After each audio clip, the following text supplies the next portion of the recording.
The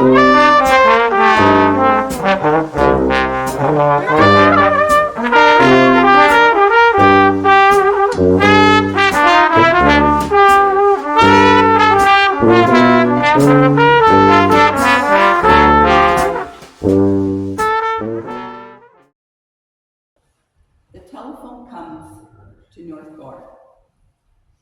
The invention of the telegraph in 1837 by Samuel Morse and the telephone by Alexander Graham Bell, 1876, were milestones in the quest to communicate over great distances with reliability, accuracy, and speed.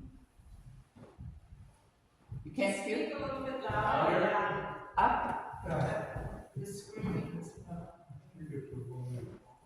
Pardon? Okay.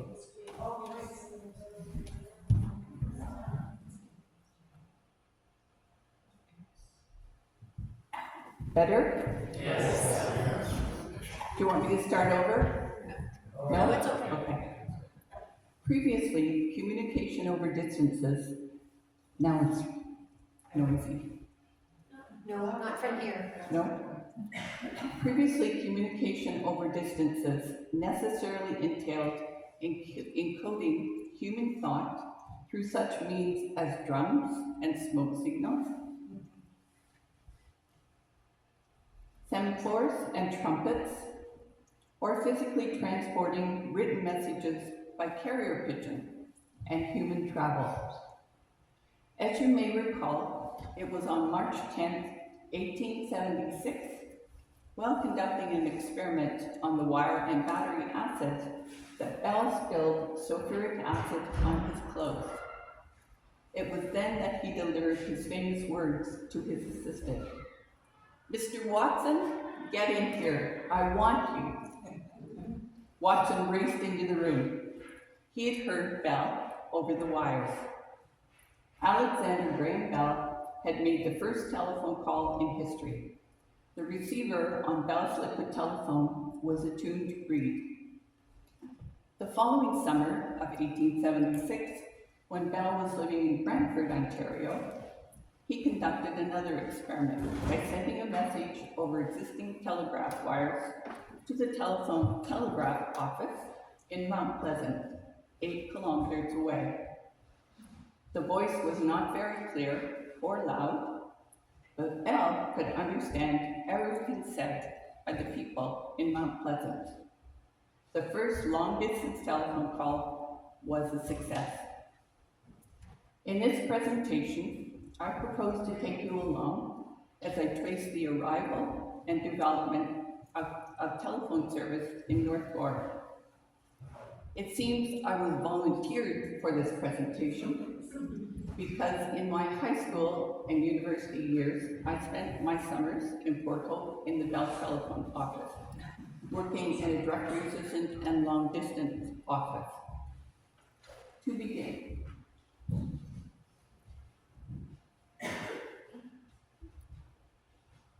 Ottawa in 1887, Ottawa residents were enjoying the use of the telephone, but it took the disastrous fire in North Gower, March the 11th, 1892, and the loss of the telegraph service in George Craig's store, thus cutting the village off from the rest of the outside world. From there, they went on to investigate the proposed building of a telephone line by the North American Telegraph and Telephone Company. This line would run from Kemptville to Ottawa and would pass through North Gower, Cars, and Manotick. Meetings were held by Mr. J.G. Hampton, representing the Bell Telephone Company, and the North American Telegraph and Telephone Company, wherein he explained the workings of the line. An attempt was made to ascertain the feelings of the people toward completing this line.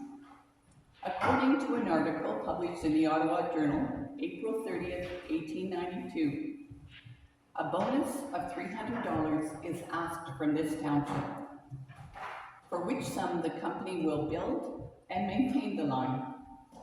This is a very small sum from the whole township, considering the benefit to be derived by the farming community from the construction of such a line. Should anything break about the machinery on the farm, all the farmer has to do is go to the telephone office, call up the head agent of the company from which he has bought the machinery, and for 25 cents, he can talk for 5 minutes, in which manner he can explain his wants more clearly than by telegraph, and much more cheaply. A committee was formed with John Kerr, Edward Kidd, and Dr. Jameson from North Gower sitting on it. The purpose of the committee was to circulate petitions throughout the township, as the majority of the ratepayers were required to sanction the council in granting the required bonus. Meanwhile, beginning November the 6th, 1893, through to June the 28th, 1894, the North American Telegraph and Telephone Company made several unsuccessful attempts to the Ottawa City Council to be allowed to plant 6 or 8 poles and to string wires for 5% of the net receipts of their Ottawa business. The request was debated, but a report from the Board of Works concluded that 5% of the gross receipts would be much more reasonable.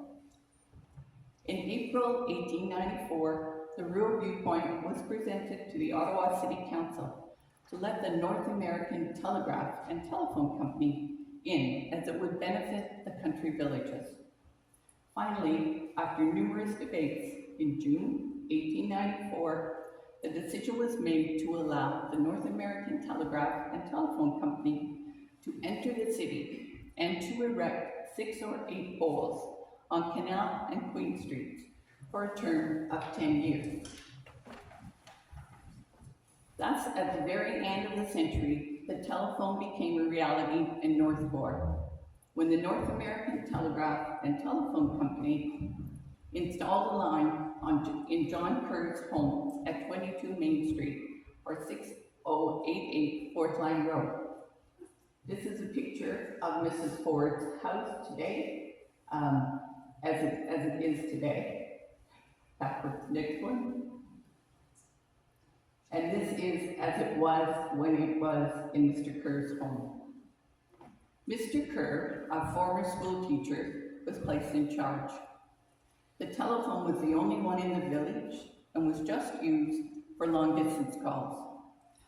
The small switchboard gave limited daytime service from 8 a.m. until 8:30 p.m. Monday to Friday, and on holidays with emergency calls left open for Sundays. By 1902, George Craig and Sons General Merchants, Dr. F.B. Harkness, and Dr. A.W. McCordy had telephones installed. In 1904, Dr. H.G. F. Blair's name replaced that of Dr. Harkness. In 1906, the Union Bank of Canada became the 4th subscriber. In 1910, the North Gower Rural Telephone Company Limited was formed, connecting the townships of North Gower and Marlborough and parts of Nepean and Osgood, including the villages of Manotick and Wellington. Capital stock of $30,000 was divided into 400 shares of $75 each. The provisional directors included John A. Craig and Dr. H.G. Blair. By the end of this year, there were 123 telephones in North Gower Township, which had a population of 2,235. The following year, 1911, marked a significant milestone in the community life of the village, when the 100th telephone was installed and 24-hour service was introduced. Mr. Kerr remained in charge of telephone affairs until 1919, when his son-in-law, W.G. McCullough, became the branch manager. He acquired a staff of operators to handle the ever-increasing number of calls. These operators were expected to give the correct time, forecast, call the doctor and know the location of fires and accidents, and the details of births, marriages, and deaths. Mr. McCullough also managed an insurance business and would occasionally serve as undertaker. 1919 saw the 400th telephone installed in the community. The staff of 1939 included Mr. W.G. McCullough on your left, Miss Pearl McCurdy, Miss M.A.C. Barrows, and Miss Sarah Sadie Daly. Miss Pearl McCurdy started in 1914 and retired in 1956 after 43 years of service, during which time she worked through two world wars, bad fires, and blizzards, and shared the sorrows and joys of the community. She retired as district manager in Kingston.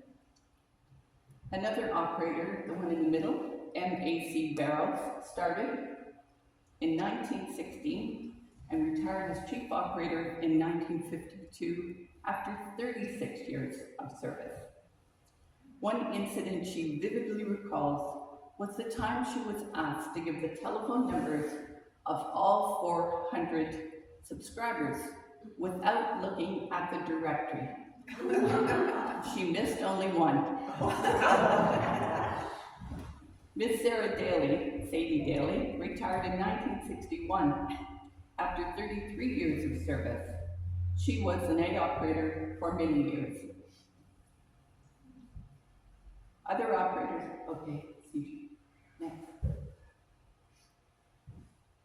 Other operators over the years included Mrs. Vivian Kreiderman, Mrs. Fern Wallace, Miss Gail Bigress, Mrs. Elsie Chapman, Mrs. Georgina McCullough Neal, Miss M. McGibbon, Mrs. Corinne Pigeon, and Mrs. Elizabeth Beekmar. There are probably others that I haven't named here. Mrs. McCullough, the manager's wife, was also active in the community affairs and is especially remembered by the operating staff for her delicious baking, which she lavishly bestowed on them. The telephone headquarters remained in Mr. Kerr's home until the early 1940s, when it was transferred to the Ashwood Hotel, which later became the Bidewee. The years from 1952 showed an increase in the number of telephone users served by the exchange to 677 and included service to Richmond. Until 1961, North Gower's telephone system consisted almost exclusively of party lines connected to a switchboard or central and an operator.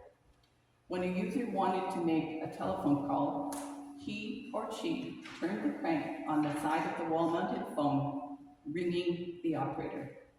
The operator said, "Operator, number please." When the user gave the number of the resident to be reached, the operator pulled the patch cord for the caller's phone from the panel in front of her and plugged it into a corresponding hole for the other party in the panel to make the connection. She then rang the recipient's phone, and when the phone was answered, said, "Go ahead, please."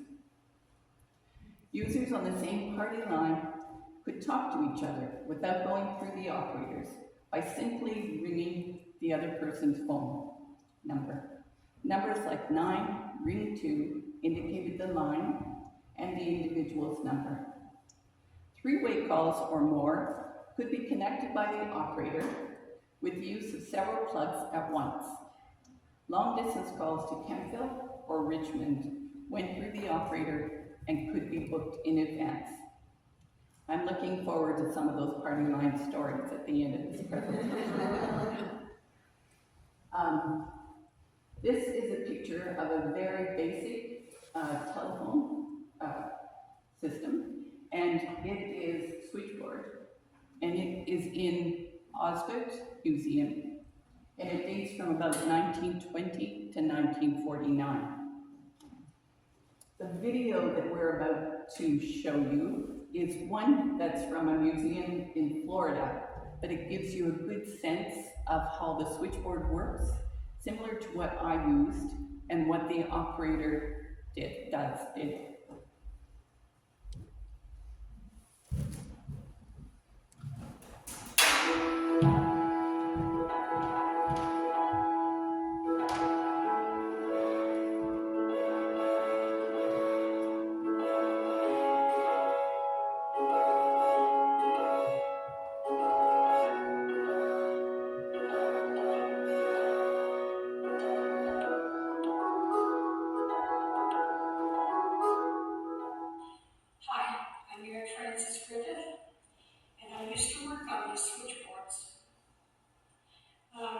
I just wanted to briefly explain to you how we put up the telephone calls.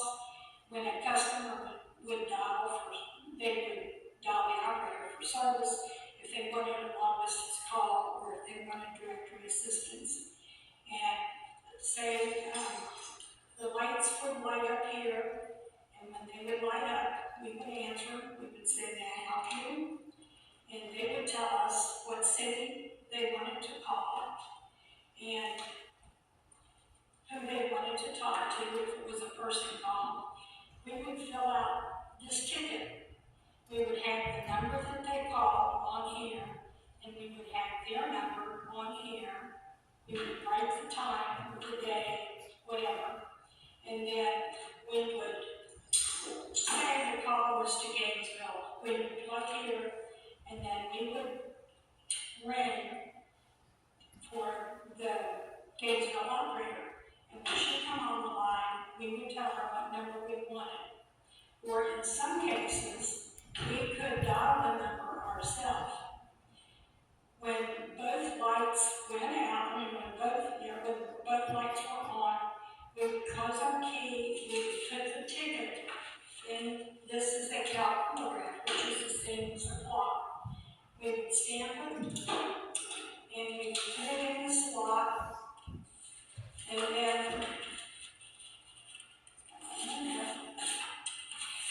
when they were through talking, we would take it back out. When the lights came on, we would know they had hung up, and we would stamp the clock this way, and that would stamp the time on the back of it, whether it be a few seconds or an hour, it would be on there. And when the both lights were on, we would take the plugs back out. And there was all these different cities that we could call to. Say, like if it was to Pittsburgh, we would have to go on a Jacksonville circuit and tell the operator that we wanted Pittsburgh, and then she would connect us. If the customer called and if they called information, if they called information, these lights would light up down here. And we would answer them, and if they said they wanted Dr. Hensley's office number, we would look it up for them in the directory assistance file, and we would give them the number.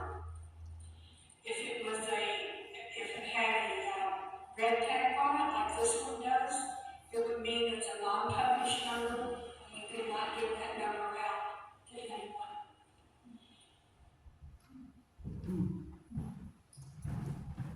What she meant to say was that you would pick up a red light with the one cord, which would be the person wanting to make a telephone call. When you connected them, both lights would be off. Then when they were finished speaking, both lights would be on again. And that ticket, I tried to get one to show you to no avail.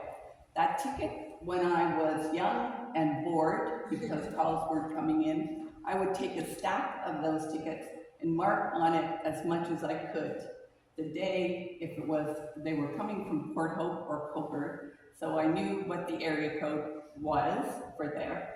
And then I would keep them in front of me, or I would put them back up but the point was, I didn't get into trouble because I was sitting still working. It was a wonderful job for me, having that during my high school and university years. It paid extremely well, it was consistent, and when I graduated from Western in 1970, I went to a job fair, and there was a Bell telephone fellow there, and I basically walked up to him and said, "I've been working for you for a long time, now I want a job." And we talked about figure skating throughout the whole interview, but he gave me a job. So I started working in London as assistant manager in the Bell telephone office. The boys who were hired were managers at that time. And I trained Bell operators in both directory assistance and long distance.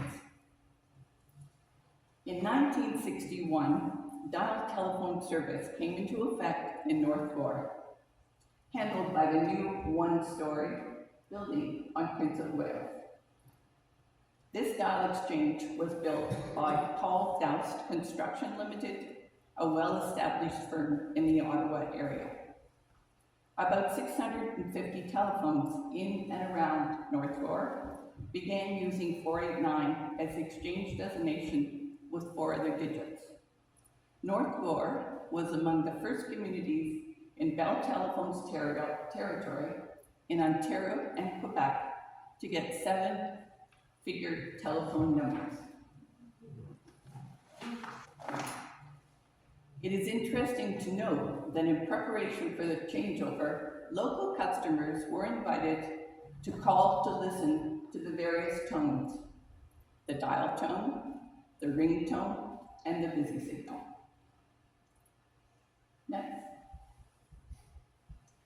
Taking part in the ceremonies marking the conversion to dial telephone service in North Gower are from left, Elijah Scarf, Deputy Reeve North Gower, Reverend S.B. Kenwood, Reeve Howard Perkins North Gower, Reverend Douglas Chapman, Reverend Kenneth Robinson, J.R. Bruce, Bell Plant Foreman, and Dr. J.A. Taylor, who was the Reeve of Osgood Township.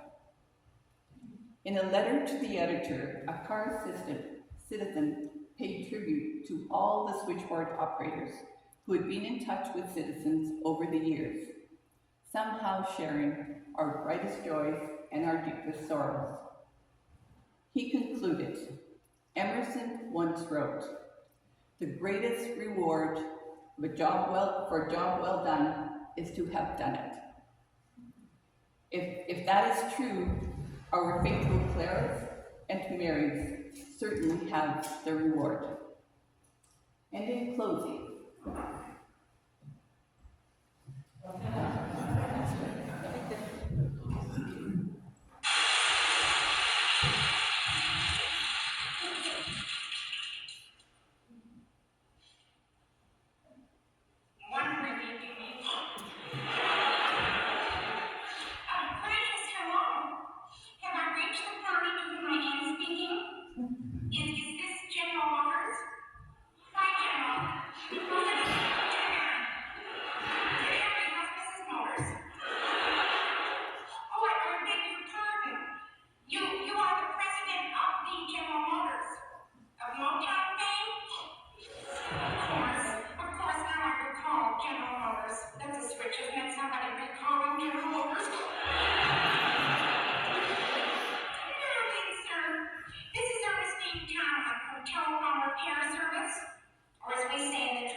Mr. Motors. At long last, the brake shoes